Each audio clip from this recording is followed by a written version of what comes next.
जय श्री कृष्ण मित्रों आज जो मैं लेकर आया हूँ उससे मुकेश अंबानी जी की जन्म कुंडली। मित्रों, आप भी अगर अपनी जन्म कुंडली अध्ययन कराना चाहते हैं तो अपना नाम, जन्म दिनांक, जन्म समय एवं जन्म स्थान तीनों कमेंट में लिख दीजिए। और अगर मेरा आपको वीडियो अच्छा लगे तो इसे लाइक सब्सक्राइब भी अवश्य करिए। मैं आपकी जन्म कुंडली अवश्य अध्ययन करूंगा। मुकेश अंबानी जी की जो जन्म कुंडली है वो देखो, मेरा उद्देश्य इसको लाने का सिर्फ इतना सा है कि ऐसा कौन से योग है। आप भी अपनी जन्म कुंडली खोल के देखिए, क्या आपकी जन्म कुंडली में ऐसे योग है। आप इतने बड़े अरबपति खरबपति नहीं तो क्या उस राह पर चल सकते हैं या उससे भी बड़े बन सकते हैं, ये मेरा बताना मेन उद्देश्य है।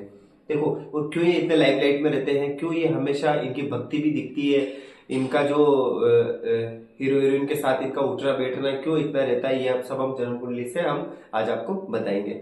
देखो, तुला लग्न एवं धनु राशि, तुला लग्न एवं धनु राशि इनकी जन्म कुंडली इस प्रकार से है। तुला लग्न मतलब कि हर चीज में बैलेंस बना करके चलना, सामंजस्य रख करके चलना, हर परिस्थिति में सामंजस्य बना करके रखना, धैर्य रखना, ठीक है। और धनु राशि यानी अपने लक्ष्य को हमेशा अपने दिमाग में रखना, ये इसका अर्थ है। देखो, तुला लग्न धनु राशि जो कि द्वितीय भाव है, जहां पर 8 नंबर लिखा है यानी वृश्चिक राशि, उसमें शनि बैठे हुए हैं। और मेष राशि सप्तम भाव जो कि मेष राशि इनकी बन रही है, वहां पर सूर्य बैठे हुए, शुक्र बैठे हुए, बुध बैठे हैं, केतु बैठे हुए, ठीक है। मंगल इनके अष्टम में बैठे हुए हैं और गुरु इनके लाभ भाव बैठे हुए हैं, ठीक है, सिंह राशि में। अब देखो, सबसे जो मुख्य बात मैं बताता हूँ, सूर्य जो है इनका उच्च का है। तो सूर्य उच्च का होना बहुत बड़ी बात है, बड़ी बात नहीं, बहुत बड़ी बात है। अगर आपकी भी जन्म कुंडली में, किसी की भी जन्म कुंडली में सूर्य उच्च का है तो आप मान करके चलिए कि ऐसा व्यक्ति ख्याति अवश्य जीवन में प्राप्त करेगा। यश मान सम्मान सबसे बड़ी चीज है, धन से भी बड़ी चीज है यश मान सम्मान। तो ऐसा व्यक्ति मान सम्मान अवश्य प्राप्त करेगा। तो मुकेश अंबानी जी का कितना मान सम्मान है, ख्याति मतलब उसका नाम होना, चारों तरफ उसको जानना। मुकेश अंबानी जी का कितना मान सम्मान है आप अच्छी तरह से जानते हैं। देखो, सूर्य उच्च का है, सूर्य और बुध दोनों साथ में बन गए तो इनका बन गया बुधादित्य योग। ये भी आप देखिए, शुक्र और बुध से बन गया इनके लक्ष्मी नारायण योग। लक्ष्मी नारायण योग विशेष तौर से व्यापार के लिए जाना जाता है, क्योंकि बुध को व्यापार का कारक बताया गया है। और शुक्र भी अगर बली हो तो कहीं ना कहीं वह भी व्यक्ति को बहुत उच्च कोटि का व्यापारी बनाते हैं, ठीक है मित्रों। ये चीज मैंने आपको बता दी।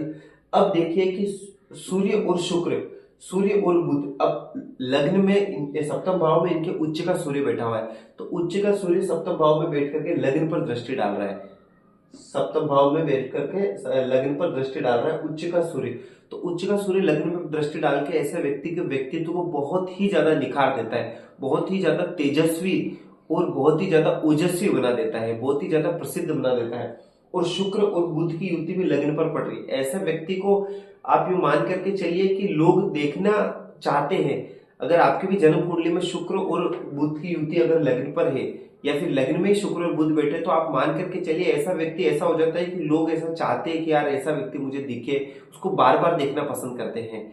ये ऐसा उसका ओरा बन जाता है, ठीक है मित्रों। ये मैं आपको बताया था। दूसरा ये कि देखो, लग्न में राहु बैठे हुए, लग्न में अगर राहु बैठे हो किसी भी व्यक्ति के, तो आप मान करके चलिए ऐसा व्यक्ति इतना भयंकर शातिर होता है, इतना भयंकर शातिर का अर्थ इतना भयंकर उसका दिमाग होता है कि वो मिट्टी से भी सोना बनाने के लिए मशहूर होता है, मिट्टी से भी सोना बना सकता है। देखो, आप लग्न में राहु बैठा है तो कहीं ना कहीं ये एक तरह से इनको, लग्न में राहु बैठ करके इनको थोड़ा सा ऐसा भी बनाता होगा कि क्या करूं मैं, क्या करूं, थोड़ा सा ये सोचने पर मजबूर करता होगा। और ऐसा मतलब कि लग्न में अगर राहु बैठा, आपके बैठा हो तो कहीं ना कहीं भ्रम की स्थिति डालता है। तो क्या मुकेश अंबानी जी के भी भ्रम की स्थिति होती होगी। देखो, मैं एक चीज और बताता हूँ, इनके नवम भाव, इनके तृतीय भाव में चंद्रमा है, इस पर गुरु की दृष्टि पड़ रही है, पांचवी दृष्टि, 1 2 3 4 5। तो कहीं ना कहीं ये गज केसरी हो गए। आपकी भी जन्म कुंडली में अगर ऐसा है तो गज केसरी होएगी।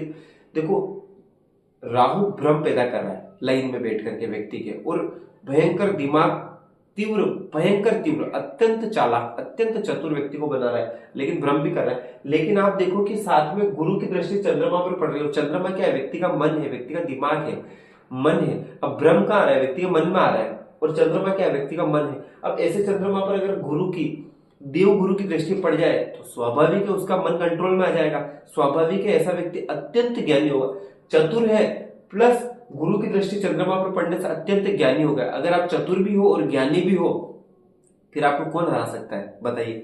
अगर ये गुरु की दृष्टि चंद्रमा पर नहीं होती है तो कहीं ना कहीं मुकेश अंबानी जी के साथ भटकाव की स्थिति देखी जाती है कि मैं ये करूं कि ये सही रहेगा, वो करूं कि ये सही रहेगा। ये कब होता है? जब लग्न में राहु हो और कहीं ना कहीं चंद्रमा भी पीड़ित हो, लेकिन इनके चंद्रमा पीड़ित नहीं है और उस पर गुरु की दृष्टि पड़ रही है, तो कहीं ना कहीं ये बहुत ही श्रेष्ठ अवस्था मैं कहूंगा। अब आप देखिए कि शनि इनके द्वितीय भाव में बैठे। शनि अगर द्वितीय भाव में बैठे हो, आपके भी अगर शनि द्वितीय भाव में बैठे हो, तो शनि पहली बात तो शनि भूमि पैतृक संपत्ति का कारक है। दूसरा भाव है वो पैतृक संपत्ति का है, और शनि यहाँ पर बैठे तो शनि क्या है, जहां बैठते उस भाव की वृद्धि कर देते हैं, और जहां पर देखते हैं वहां पर रिश्तों को खराब कर देते हैं। तो शनि द्वितीय भाव बैठे तो कहीं ना कहीं पैतृक संपत्ति इनको भरपूर मात्रा में मिली। कोई संदेह नहीं, इनके पिताजी ने खूब पैतृक संपत्ति छोड़ी, और वहां पर बैठ करके शनि ने और ज्यादा उसको चीज को बढ़ा दिया है, 5 गुना 10 गुना कर दिया है। तो स्वाभाविक ये भी पैतृक संपत्ति जो पिताजी ने छोड़ी उससे कई गुना ज्यादा ये छोड़कर जाएंगे। जब भी जाएंगे, ईश्वर करे इनकी बहुत लंबी आयु हो। लेकिन बता रहा हूं एक बात, और ऐसे व्यक्ति खुद भी बहुत अधिक पैतृक संपत्ति बनाने का कार्य करते हैं। मैंने आपको बता दिया है। चंद्रमा देखो तृतीय भाव में बैठ करके कहीं ना कहीं देखो चंद्रमा तृतीय भाव बैठा। मैंने आपको कल ही एक बताया था, जब चंद्रमा की मेष लग्न में बताया था, तो देखो गुरु की दृष्टि पड़ने से कहीं ना कहीं इनका पराक्रम भी सही दिशा में जा रहा है और इनका भाग्य भी इनका साथ दे रहा है। भाग्य पर दृष्टि पड़ने से भाग्य भी इनका साथ दे रहा है। ठीक है मित्रों, मंगल अपने ही घर को देख रहे हैं। कोई भी ग्रह यदि अपने ही घर को देखता है तो उस भाव की वृद्धि कर देता है। मंगल अपने ही घर को देख रहे हैं वृश्चिक राशि को, तो कहीं ना कहीं इनकी पैतृक संपत्ति को ये और बढ़ाने का कार्य कर रहा है। ठीक है मित्रों, ये मैंने आपको इस कुंडली के बारे में बता दिया। देखो मित्रों, क्यों इतना ये लाइमलाइट में रहते हैं? क्योंकि देखो शुक्र लग्न को देख रहा है।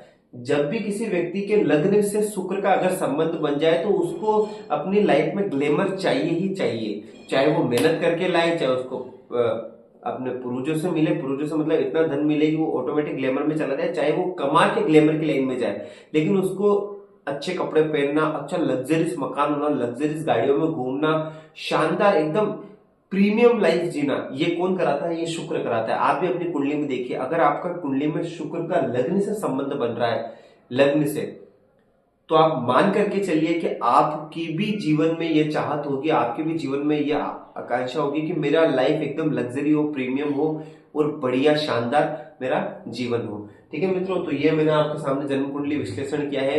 वीडियो को आप देखते रहिए। देखते रहने के लिए आपका बहुत बहुत धन्यवाद।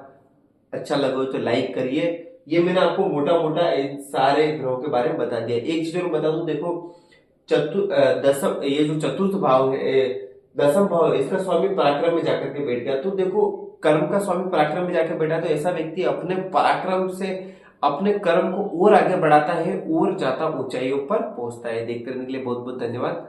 जय श्री कृष्ण।